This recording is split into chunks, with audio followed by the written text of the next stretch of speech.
is that they have sex with each other. Yeah, you can be really close with lots of people, sisters, brothers, friends, mothers, all that kind of stuff. But what characterizes a lover relationship? What characterizes a marriage? There's a sexual connection, both implicit and explicit. And it's a really big deal. I just finished the manuscript. The manuscript's title is 100 Reasons to Not Have a Secret Affair. 100 Reasons to Not Have a Secret Affair. And I got this title from one of my clients. Because, he was accusing me of having a secret affair on his wife because he wasn't satisfied with her erotically and had no faith that they could get better erotically. So we spent a session. I went, well, you might be right, but you might want to try getting better because having a secret affair, in my experience, is a complete disaster for everybody involved. For you, for her, for your friends, for your kids, for your family, and so on. Oh, okay, but why shouldn't I? So at the end of the session, I was a little frustrated. I admit it. He said, this is last, I don't know, August.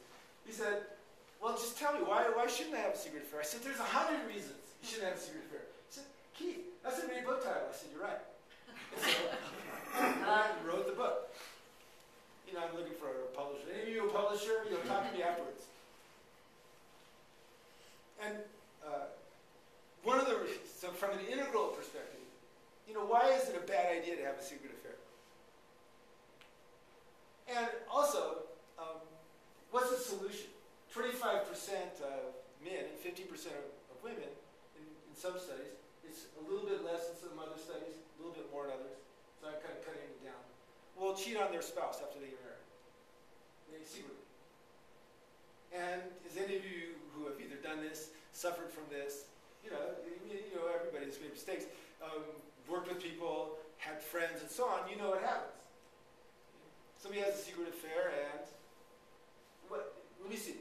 How many times have you known somebody have a secret affair and had really good things to come out of it for everybody involved?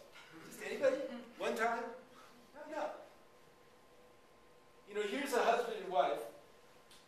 Here's my wife, Becky. Becky and Keith are making love, having a really good time. Here are people across town making love, cheating on their spouses, having exactly the same time.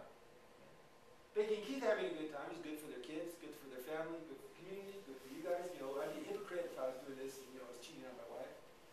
These people, bad for them, bad for their spouses, bad for their kids, bad for the community. We have concentric circles of shit that comes out of a secret affair. We have concentric circles of great stuff that comes out of Keith and Becky. Okay. Pretty obvious, right? No? Pretty obvious, yes? Come on, a minute around. It's obviously. But children are not taught this.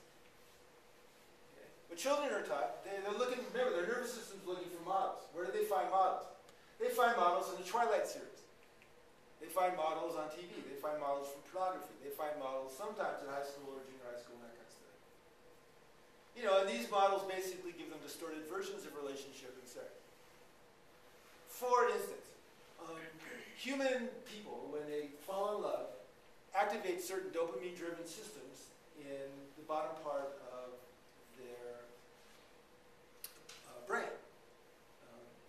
If you're interested, it's the nucleus accumbens, the ventral tegmental areas, down near the base. And these are the same circuits that get activated in obsessive-compulsive disorder, interestingly, and in addiction, interestingly, both of which are also driven by dopamine. Okay, so what happens, so you get to know someone, you're attracted to someone. Guys tend to be attracted to the feminine shape and certain smells, pheromones. In other words, if she smells too much like my nervous system, I'm going to be less attracted to her. And guys are attracted to there's other things but generally it's the feminine shape. And certain colors will attract guys. Clear skin, light hair, hourglass figure, 70-30 hip-waist ratio. Generally that does it for most guys. Feminine people women tend to be attracted to a guy who feels safe and who projects a sense of masculine presence. And how does he communicate that? Well, if she's fertile, if he has exaggerated features which suggest high testosterone, she's going to want to have sex with him. Now the rest of her cycle, it runs off of other things. So So anyway, people get attracted to each other. Also, we tend to be attracted to people that are similar to us. Similar to us at socioeconomic level, similar to us in upbringing, similar to us in educational level. No, but we tend to, go to a party, people circulate, they're generally constantly like that. Okay, so you get to know somebody. So I'm interested in you, you're interested in me, we talk. And we begin to get more interested. Okay? There's certain things are clicking, there's these similarities that emerge. Our nervous systems are going, hello, here's a potential partner. All the baby making apparatus is beginning to go, oh, hello, hello. And so we get to know each other better. And then we begin to like each other. Then we want to know more about each other. And then we start touching each other. Start touching each other, all kinds of oxytocin, vasopressin, bonding hormones get kicked in. Dopamine goes crazy. And if we have sex, it feels really, really good. It's romantic infatuation. It's an altered state. Lasts anywhere from a couple of weeks to 18 months, sometimes longer. It can be shorter. It's usually shorter, it's chemically aided. Talk to any college student, they'll tell you what I mean. Anyway, romantic infatuation. During that period of time, our judgment is impaired. We tend to minimize the faults of our partner. We tend to maximize their good points. They tend to do the same thing to us. And for me, when it happened, I became less confident with birth control. The first time I really, really had a heavy romantic infatuation, I completely forgot how to use a rubber. I mean, I'd use them. Isn't this an embarrassing conversation? You see what I mean? Oh, God, what? Too much knowledge, Keith. It's an embarrassing topic. My nervous system didn't want to use the rubber. I was in a romantic infatuation. I wanted a baby with her. That wasn't Keith. Keith was trying to put the fucking rubber on. His nervous system wanted a baby.